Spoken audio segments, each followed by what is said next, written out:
आइए आपके सामने कुछ अति रोचक समाचार की प्रस्तुति करें। नीट परीक्षा हुई, मामला बड़ा रोचक और हुआ। परीक्षा के 2 दिन पूर्व ही नीट का पेपर आउट हो गया था। अब ये पेपर किसने आउट किया, ये जांच चली। पेपर आउट कराने वाला मास्टरमाइंड पकड़ा गया, ठीक है। अब ये तो हो रहा है, मगर यहाँ पर हमारे देश में परीक्षा के पेपर आउट होना एक आम बात हो गई है, और ये करता कौन है, ये भी एक बड़ा विचित्र खेल है। अब जो 22 लाख छात्र थे, 22 लाख जो बच्चे थे, उनके साथ तो खिलवाड़ हो गया।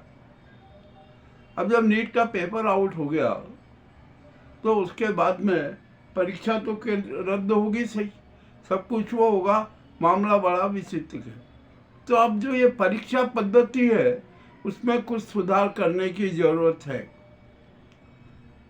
हम तो ये काम करते हैं कि आपने जिसकी जो पेपर सेट करवाया वो 4 व्यक्तियों से पेपर सेट करवाइए अलग अलग, और किसी को ये भी पता नहीं होना चाहिए कि कौन सा पेपर आएगा। चलिए ये भी हो गया, परंतु इसके साथ साथ अब एक क्वेश्चन आंसर टाइप भी कर देना चाहिए कि आप एक प्रश्न है उसके 3, 4, 5, 6 सवाल आप रखिए, और छात्र जो सही होता है उस पर टिक मार करे, तो ऐसी व्यवस्था से भी नियंत्रण हो सकता है। अब देखते क्या होता है, क्या नहीं होता है। अब आइए आगे हम बात करते हैं बंगाल चुनाव। बंगाल चुनाव अवैध चुनाव हुआ, उसका परिणाम भी अवैध है, शून्य है, और जो सरकार बनी वो भी अपने आप में अवैध है। अब सुप्रीम कोर्ट में जब मामला हुआ तो 31 सीटों का चुनाव रद्द कर दिया गया, और वहां पर अब फिर से वोटिंग होगी, क्या होगा। और इसी के साथ साथ लगभग 78 विधानसभा क्षेत्र के चुनाव की समीक्षा जारी है। कुछ भी हो गया, यानी 80 और 31 111, तो 111 सीटों पर मामला बड़ा रोचक हुआ। तो ये भाजपा की तो कोई जीत हुई नहीं, चलिए अब ये भी ठीक ही हो गया। अब जब सुप्रीम कोर्ट ने मोहर लगा दी कि यहाँ SIR के माध्यम से 31 सीटों पर धोखाधड़ी हुई है, परिणाम प्रभावित हुए हैं, अतः वहाँ पर 31 सीटों पर दोबारा मतदान होगा, फिर से ये होगा। अवैध कृत्य तो हो गया, और जब चुनाव में अवैध कृत्य हो जाता है तो पूरा चुनाव ही निरस्त हो जाता है। अब 80 सीटों पर भी अभी बाकी है, वहां पर भी यही हाल चलेगा, तो मामला बड़ा विचित्र हो गया। और जहां तक अभी सूक्ष्म सर्वे आया है उसके हिसाब से बंगाल चुनाव में TMC ने 176 से 182 स्थानों पर विजय हासिल की। भाजपा को खाते में 87 से 90 सीट है, कांग्रेस के पास में 3 और अन्यों के पास में 2। इस प्रकार ये चुनाव हुआ। 243 का हुआ। अब तो मामला बड़ा विचित्र हो गया। अब क्या किया जाए आखिरकार, मगर अब तो जरूरत इस बात की है कि जब 30-31 सीटों पर SIR के माध्यम से घोटाला हुआ है ना, तो पूरा चुनाव ही अवैध माना जाएगा। ये सरकार भी अवैध है, और जो चुनाव परिणाम आए वो भी अवैध। अब ये तो सरकार गिरेगी, क्या होगा, ये तो सब मामला बड़ा विचित्र है। किंतु यहाँ पर अब एक बात आती है कि आखिरकार इस समस्या का समाधान क्या। इस समस्या का समाधान सुप्रीम कोर्ट ने तो कर दिया। अब यहाँ पर राष्ट्रपति को कदम उठाना है कि राष्ट्रपति पश्चिम बंगाल में राष्ट्रपति शासन लागू करे। और ये वर्तमान की जो सरकार है ये अपने आप ही भंग हो जाएगी। इसको भंग कर दी, विधानसभा भी भंग कर दीजिए तो ये होगा। और फिर से मई, अब तो मई है, 21 मई को भी अब चुनाव नहीं हो सकता। तो जून में 21 जून तक जो मतदाता नई मतदाता सूची तैयार हो जाए ईमानदारी से, और 21 जून को फिर से चुनाव कराए जा सकते हैं। और देखते हैं क्या होता है क्या नहीं होता है। मामला तो बड़ा रोचक हो गया। अब बंगाल की जनता है ना बहुत आक्रोश में है। नेपाल और बांग्लादेश जैसी हालत बंगाल की जनता ज्ञानेश कुमार का करेगी, मोदी और अमित शाह का करेगी। मोदी और अमित शाह की तो कड़ी सुरक्षा रहती है तो मगर वह जनता फिर भी घेराव करेगी।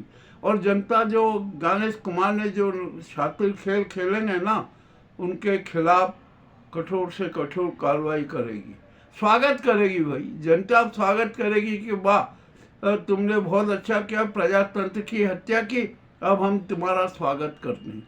और उनका स्वागत कैसे होगा? हार फूलों से नहीं, जूते और चप्पलों की मालाओं से उनका स्वागत होगा, करना चाहिए।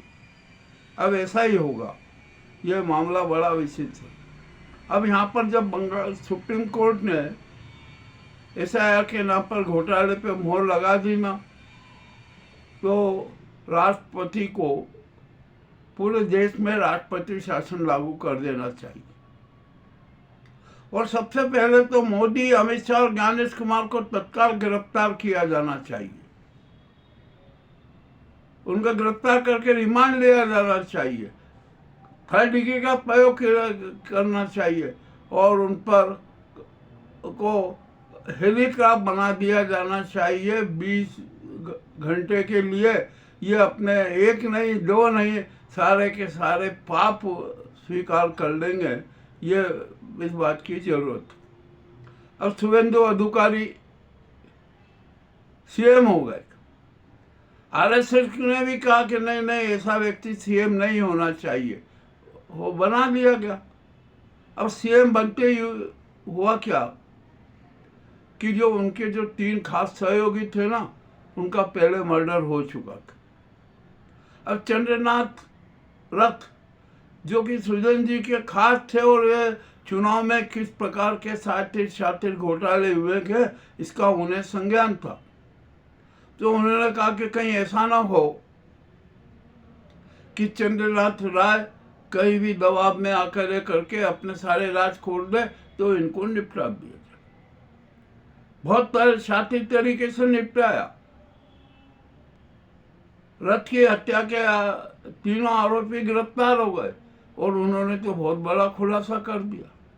यानी रथ की हत्या भाजपाइयों ने ही की और भाजपाई के कार्यकर्ताओं ने करे और भाजपा के नेताओं ने ही हत्या करवाई। ये तो मामला अपने आप में बड़ा विचित्र हो गया। और एक बात और कहे, शुभेंदु अधिकारी जो भी निर्णय ले रहे हैं ना वे निर्णय भी अवैध ही माने जाएंगे।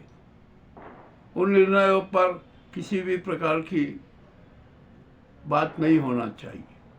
और एक इससे भी ज़्यादा मज़ेदार बात ये हुई, जिन्होंने SIR के नाम पर शातिर घोटाले किए, भाजपा को जीत दिलाई, उन सभी चेहरों को सरकारी पदों पर बिठाया जा रहा है।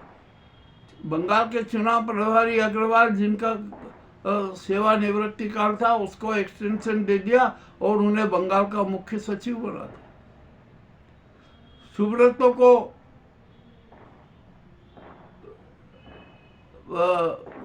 अधिकारी का सलाहकार बना दिया। और भी न जाने ऐसे कितने लोग हैं जिनको उपलब्ध किया जाएगा। ये मामला अपने आप में बड़ा विचित्र है। क्या हो रहा है इस देश में, अब तो जनता को भी सब समझ में आ गया।